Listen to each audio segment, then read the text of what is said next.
Hello மக்களே, welcome to Andhras மருமகள். நான் உங்கள் கல்பனாங்க. அண்ட் நீங்கள் எல்லாருமே நல்லா இருக்கணும், நானும் உங்களை ஒருத்தியாக இருக்கணும் அப்படின்ட்டு அந்த கடவுளை வந்து கண்டிப்பாக வேண்டிப்பேங்க. அண்ட் இன்றைக்கியோட vlog என்னென்னா, லாஸ்ட் இயர் வந்து நாங்கள் சென்னைக்கு வந்த புதுசில் வந்து எப்படி இருந்ததுன்றது தான் உங்களுக்கு வந்து ஷேர் பண்ணிகிட்ருக்கேன். ஸோ இது எல்லாமே எனக்கு ஒரு மெமரியாக இருக்கட்டும் அப்படின்ட்டு. சென்னைக்கு வந்த புதுசில் என்னென்னா, எங்கள் ஹஸ்பண்டுக்கு வந்து நெல்லூரில் வந்து வேலை அதிகமாக ஆகிட்டு இருந்தது. ஸோ அதனால் வந்து நிறைய நேரம் நிறைய டேஸ் வந்து அவர் அங்கே தங்குற மாதிரி, நாங்கள் சென்னையில் இருக்கிற மாதிரி ஆயிடுச்சா. ஸோ அதனால் என்னென்னா, வீக்கெண்ட் வந்தாவே வந்து நெல்லூருக்கு ஓடுற மாதிரி ஆயிடுச்சுங்க.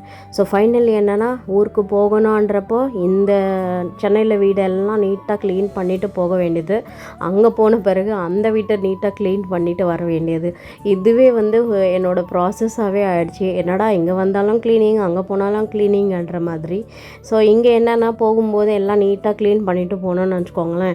ஸோ நம்ம வரும்போது கொஞ்சம் வீடு நீட்டாக இருக்கும்போது வந்து ஒரு 2 days நம்ம ரெஸ்ட் எடுக்கிறதுக்காவது அட்லீஸ்ட் இருக்கும் இல்லையா. அதனால் அண்டு ஃபைனலி நீங்கள் ஊருக்கு போகும்போது இந்த மாதிரி தான் பண்ணுவீங்களான்றது கண்டிப்பாக வந்து கமெண்ட் பண்ணுங்கள். அதுக்கப்புறம் என்னோடய வீட்டை வந்து நீட்டாக க்ளீன் பண்ணிவிட்டு ஒரு வாட்டி வந்து வீட்டை எல்லாம் சுற்றி பார்த்துட்டு அதுக்கப்புறம் தான் போவேன். ஏன்னா ஏதாவது அப்புறம் அரேஞ்ச் பண்ணணுமா, ஏதாவது எடுத்து வைக்கணுமான்ற மாதிரி. ஸோ நான் எவ்வளோ அரேஞ்ச் பண்ணி எடுத்து வச்சாலுமே வந்து எங்கள் பசங்க ஏதோ ஒன்று வந்து தூக்கி போட்டுக்கிட்டே இருப்பாங்க. பசங்க பெரிய ஆள் ஆகுறாங்கன்ட்டு தாங்க. ஆனால் வீட்டை மெஸ்ஸி பண்ணுறதுல வந்து ஃபஸ்ட்டாக இருப்பாங்க. நம்ம எவ்வளோ தான் க்ளீன் பண்ணிக்கிட்டே இருந்தாலும் அவங்க மெஸ்ஸி பண்ணுறது வந்து சகஜமாகவே இருக்கும். ஸோ ஊருக்கு போகிறதுக்கு முன்னாடி வந்து என்னோடய அருணா குட்டிக்கு வந்து 1 week ஃபுட்டு வந்து போட்டுட்டு போயிட்டேன். ஸோ அதனால் என்னென்னா, எனக்கு எந்த ஒரு டென்ஷனும் இல்லாமல் இருக்கும். அதுக்கப்புறம் வந்து வீட்டில் ஏதாவது இருந்தால் எல்லாம் கிளியர் பண்ண வேண்டியது. அதுக்கப்புறம் ஒரு ஃபைட்டர் ஃபிஷ்ஷும் வச்சுருந்தேன். ஸோ அதுக்கும் செடிக்கு ஏதாவது தண்ணி வேணும்னா வந்து செல்ஃப் வாட்டரிங் மாதிரி வந்து அதுவும் அரேஞ்ச் பண்ணிவிட்டு, அதுக்கப்புறம் இந்த ஃபைட்டர் ஃபிஷ்ஷஸ்க்கு எல்லாமே வந்து ஒரு 1 week ஃபுட்டு வந்து போட்டுட்டு அதுக்கப்புறம் வந்து நெல்லூருக்கு கிளம்பியாச்சு. நெல்லூருக்கு போன உடனே நான் முதல் பண்ணுற வேலை என்னென்னா, என்னோடய செடிங்கள் எல்லாமே வந்து பராமரிக்கிறது. ஸோ ஸ்டார்டிங்லேருந்து எனக்கு வந்து செடிங்கள்னா ரொம்ப பிடிக்கும். அதனால் எங்கே போனாலுமே வந்து பிளான்ட்ஸை வந்து வளர்த்துக்கிட்டே இருப்பேனா. அதுவும் இல்லாமல் நம்ம நெல்லூரில் இருக்கிற வீடு வந்து சொந்த வீடுன்றதால என்னென்னா, அதை வந்து மூவ் பண்ணுற வேலை இருக்காது. ஸோ கம்ப்ளீட்டாக வந்து எல்லாத்தையும் வந்து அரேஞ்ச் பண்ணிவிட்டு அதுக்கப்புறம் அது வாட்டரிங் பண்ணுறதுக்காக ஒரு மெய்டியும் அரேஞ்ச் பண்ணியிருக்கேன். பட் வீட்டுக்குள்ளே வந்து பார்த்தா தான் வீட்டோட நிலமை பாருங்களேன் எவ்வளோ மோசமாக இருக்குது அப்படின்ட்டு. எங்கள் வீட்டுக்கார் வந்து பேச்சுலராக தங்குறாருன்றதால என்னென்னா, வீட்டை பூரா இந்த மாதிரி தான் மெஸ்ஸி பண்ணி வச்சுருக்காரு. ஸோ ஃபைனலி வந்து வந்ததே நம்ம நைட்டுன்றதால நம்மளால் பண்ண முடியல. காலையில் ஏஞ்ச உடனே பார்த்தா ப்யூரிஃபையர் ரிப்பேராக இருக்குது. அப்புறம் நிறைய எலியெல்லாம் வீட்டுக்குள்ளே வந்துட்டு இந்த பைப் லைன்ஸ் எல்லாமே வந்து டேமேஜ் பண்ணியிருக்கு. ஸோ ஒரு பக்கத்தில் ப்யூரிஃபையர் ரிப்பேர் அவரை கூப்பிட்டு அந்த வேலை பார்க்க வைக்கிறது. அதுக்கப்புறம் ப்ளம்பரை கூப்பிட்டு இந்த எலி வந்து வராமல் இருக்கிறதுக்காக என்னென்ன பண்ணணுமோ மொத்தமாக முயற்சி பண்ணிவிட்டு ஃபைனலி வந்து வீட்டுக்குள்ளே எலி வர்ற ஒரு வாய்ப்பே இல்லாத மாதிரி வந்து அரேஞ்ச் பண்ணி கொடுத்தாரு இந்த பிளம்பரன்னா. மொத்தத்தில் சென்னையிலேருந்து வந்த பிறகு என்னடா இந்த வேலையெல்லாம் பார்க்கும்போது என்னென்னா, ஏண்டா வந்தோம் அப்படின்னு இருக்கோம். உங்களுக்கு இந்த மாதிரி தோணுமா அப்படின்னு சொல்லுங்கள். பட் நம்ம இருந்த ஊருன்றதால என்னென்னா, எவ்வளோ வேலையாக இருந்தாலும் பரவாயில்ல அங்கேயே போகலான்ற மாதிரி தோணிகிட்ருக்குமா. ஸோ ஃபைனலி எங்களோட பெட்ரூம் வந்து நீட்டாக க்ளீன் பண்ணி இந்த மாதிரி தான் அரேஞ்ச் பண்ணியிருந்தேன். ஸோ இந்த க்ளீனிங் இதெல்லாம் வந்து உங்களுக்கு கொஞ்சம் மோட்டிவேஷ்னலாக இருந்தால் கண்டிப்பாக கமெண்ட் பண்ணுங்கள். இதை வந்து செஞ்சுக்கிட்டே காட்டுறப்போ இன்னும் கொஞ்சம் மோட்டிவேஷ்னலாக இருக்கலாம். பட் எனக்கு என்னென்னா சுத்தமாக முடியல. அண்டு இந்த பெட்ரூம் அதெல்லாம் க்ளீன் பண்ணுறதுக்குள்ளேயே என்னால் முடியலன்றதால என்ன, கிச்சனையும் ஹாலையும் வந்து டீப் க்ளீன் பண்ணணும் அப்படின்ட்டு இந்த அக்கா அவங்களாம் கூப்பிட்டுருந்தேன். ஸோ எனக்கு ஏதாவது ஹெவி ஒர்க் இருக்கிறப்ப என்னென்னா இவங்களை கூப்பிட்டுட்டு எனக்கு ஹெல்ப்காக வந்து கூப்பிட்டுட்ருப்பேனா. ஸோ அவங்க மார்னிங் வந்துட்டாங்கன்னா கம்ப்ளீட்டாக வந்து ஒரு டீப் க்ளீன் வந்து பண்ணி கொடுத்துருவாங்க. ஸோ வெசல் வாஷ் பண்ணி கொடுத்துட்டு வீட்டையும் வந்து நீட்டாக வந்து எனக்கு வாஷ் பண்ணி கொடுத்துருவாங்க. அண்டு ஃபைனலி வந்து கொஞ்சம் டைம் இருந்ததுன்னா அவங்களே வந்து நம்ம கூட இருந்து அரேஞ்ச் பண்ணியும் கொடுத்துருவாங்க. பட் அவங்க இந்த வேலை பண்ணுறதுக்கே வந்து ஆல்மோஸ்ட் ஈவினிங் ஆனதால் வந்து அரேஞ்ச் பண்ண முடியல.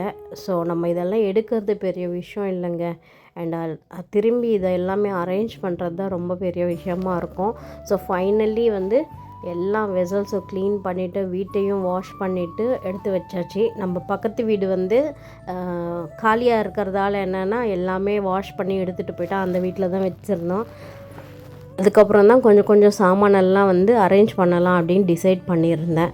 பட் ஃபைனலி என்ன ஆச்சுன்னா, நாம் ஒன்று நினப்போம், கடவுள் ஒன்று நினைப்பார் அப்படின்வாங்களே, அந்த மாதிரி வந்து சென்னையில் ஃபுல் ஒர்க்கு பண்ணிவிட்டு வந்திருக்கேன். நீங்கள் இங்கே ரெஸ்ட் எடுக்காமல் ஏன் வேலை பண்ணுறன்ற மாதிரி வந்து என்னை ஜுரம் வர மாதிரி செஞ்சிட்டாரு.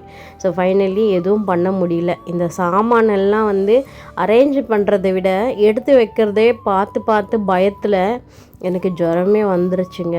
ஸோ ஃபைனலி வந்து இந்த சாமான் எப்படா எடுத்து வைப்பேன்ற மாதிரி வந்து எனக்கு உள்ளுக்குள்ளேயே டென்ஷன் வர ஆரம்பிச்சிச்சு. ஏன்னா வந்து கொஞ்சம் டைம் இருந்தால் அவங்களே கூட இருந்து அரேஞ்ச் பண்ணியிருப்பாங்களா. அவங்க கிளம்புனதால் என்னென்னா எனக்கு சுத்தமாக முடியாமல் ஹாஸ்பிட்டலுக்கு போயிட்டு செலைன் வைக்கிற அளவுக்கு வந்து உடம்பு முடியாமல் ஆயிடுச்சு. ஸோ ஃபைனலி ஒரு 2 நாள் ரெஸ்ட் எடுத்துகிட்டு அதுக்கப்புறம் நம்ம கிச்சனை எப்படியாவது கம்ப்ளீட் பண்ணி தான் ஆகணும் அப்படின்ட்டு ஒரு எண்ணத்தில் இருந்தேன். ஸோ ஃபைனலி வந்து முடிஞ்ச அளவுக்கு ரொம்ப ஸ்ட்ரெயின் ஆகாமல் வந்து கிச்சனை வந்து இந்த மாதிரி தான் அரேஞ்ச் பண்ணிட்டு வந்து போயிருந்தேங்க. ஸோ ஃபைனலி நம்ம கிச்சன் வந்து எப்படி அரேஞ்ச் பண்ணியிருக்கேன்றது பாருங்கள். அண்டு இந்த மாதிரி நிறைய மோட்டிவேஷ்னலாக உங்களுக்கு இருந்திருந்தால் கண்டிப்பாக வந்து கமெண்ட் பண்ணுங்கள். மேபி இந்த ஒர்க்கெல்லாம் பண்ணிகிட்டு இருக்கும்போது உங்களுக்கு காமிச்சா ரொம்ப இன்னும் நல்லா இருந்திருக்கும். பட் இதெல்லாம் வந்து எனக்கு எந்த டைமில் தோணா அந்த டைமில் வந்து செஞ்சிட்ருப்பேன். நைட்டெல்லாம் கூட க்ளீன் பண்ணிகிட்ருப்பேங்க பேய் மாதிரி உட்காந்துட்டு. அண்டு ஏன்னா அதை முடிக்கணுன்ற ஒரு எண்ணத்தில் இருப்பேனா, அதனால் அந்த டைமில் என்னென்னா தனியாக இருப்பேன்றதால மொபைலில் வந்து ஏதாவது வீடியோஸ் போட்டு ஹெட்ஃபோன்ஸ் வச்சுட்டு கேட்டுக்கிட்டே வேலை செஞ்சுட்ருப்பேன். அதனால தான் நிறைய வீடியோஸ் வந்து என்னால் எடுக்க முடியாதது. அண்டு ஃபைனலி வந்து லாஸ்ட் இயர் எங்கள் மாமனாருக்காக வந்து டிவிஎஸ் எக்ஸல் வண்டி வந்து வாங்கி கொடுத்தாச்சு. ஸோ ரொம்ப நாளாக நினச்சிட்ருந்தோம் அவருக்கு வண்டி வாங்கி தரணும் அப்படின்ட்டு. எங்கள் மாமனாருக்கு ஒரு 60 வயசு இருக்கும்னு நினைக்கிறேன். அண்ட் கிட்டத்தட்ட இந்த 60 வருஷமாகவே அவர் வந்து ஹீரோ சைக்கிள் தான் ஓட்டிகிட்டு இருந்தார். ஸோ வேலைக்கு போகும்போதும் சரி, வெளியே எங்கேயாவது போகணுன்னாலும் சரி. அண்ட் ஃபைனலி வந்து ரொம்ப வருஷம் கழித்து அவருக்கு வந்து இந்த வண்டி வாங்கி கொடுத்ததில் எங்களுக்கு ரொம்ப சந்தோஷம். அண்டு நிறைய வாட்டி வந்து வாங்கி கொடுக்கலாம் அப்படின்னு நாங்களே முன்னாடி போனாலும் அவர் வந்து வேண்டாம், எனக்கு எக்ஸசைஸாக இருக்கும், சைக்கிளே போதும் அப்படின்ட்டு சொல்லிகிட்டு இருந்தார். ஸோ ஃபைனலி வந்து லாஸ்ட் இயர் வந்து அவர் எப்படியோ கன்வின்ஸ் பண்ணி வாங்கி கொடுக்குற மாதிரி ஆயிடுச்சு. அண்ட் ஃபைனலி அவர் சந்தோஷமாக இருந்தார், நாங்களும் ஹாப்பி ஆகிட்டோம். அண்டு உங்கள் பேரண்ட்ஸ்க்கு வந்து இந்த மாதிரி ஏதாவது வாங்கி கொடுத்தா ரொம்ப சந்தோஷப்படுவீங்களா இல்லையான்றது கண்டிப்பாக சொல்லுங்கள். அண்ட் உங்களை எத்தனை பேர் வந்து இந்த மாதிரி வாங்கி கொடுத்துருக்கீங்க அப்படின்றதும் கமெண்ட்டில் சொல்லுங்கள். அண்டு ஃபைனலி நாங்கள் மட்டும் லாஸ்ட் இயர் அவருக்கு வாங்கி கொடுத்ததில் வந்து ரொம்ப சந்தோஷமாக இருந்தது. அது எங்கள் மாமனார் மட்டும் இல்லாமல் எங்கள் சன்னியும் ஓட்டிகிட்ருக்கானா. ஸோ சின்ன சின்ன ரோட்ஸ்ன்றதால வந்து ரொம்ப பயம் கிடையாது. ஸோ அதுவும் இல்லாமல் இது டிவிஎஸ் எக்ஸல்ன்றதால கொஞ்சம் அவங்களுக்கும் ட்ரைனிங் ஆகட்டுமா அப்படின்ட்டு நாங்களும் விட்டுட்டோம். பட் ரோட்டில் வந்து கண்டிப்பாக விடாதீங்க பசங்களை. இந்த ஏஜில் வந்து வண்டி ஓட்டுறதெல்லாம் நல்ல விஷயம் கிடையாது. ஸோ ஃபைனலி வந்து இந்த வண்டி வாங்கினதில் நாங்களும் ஹாப்பி, எங்கள் மாமனாரும் ஹாப்பி.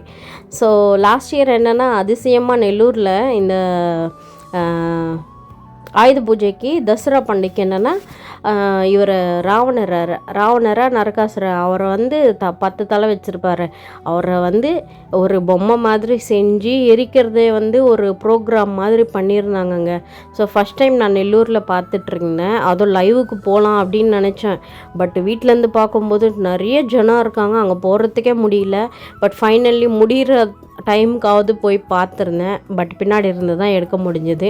ஏன்னா நம்ம வந்து லேட் கம்மர்ஸ்ன்ற மாதிரி ஆயிடுச்சா. ஸோ ஃபைனலி அடுத்த நாள் நம்மளுக்கு பண்டிகைக்கு தேவையான பொருள் எல்லாம் வாங்கணும் அப்படின்ட்டு கடகடன்னு ஓட்டிகிட்டு வந்துட்டோம். அண்ட் ஃபைனலி லாஸ்ட் வீடியோ பார்த்துருப்பீங்க எங்களோட தசரா செலிப்ரேஷன் எந்த மாதிரி பண்ணிடணுன்றது. அண்டு இது தாங்க இன்றைக்கியோட விலாகு. அண்டு உங்களுக்கு பிடிச்சிருந்தா கண்டிப்பாக லைக் பண்ணி சப்போர்ட் பண்ணுங்கள்.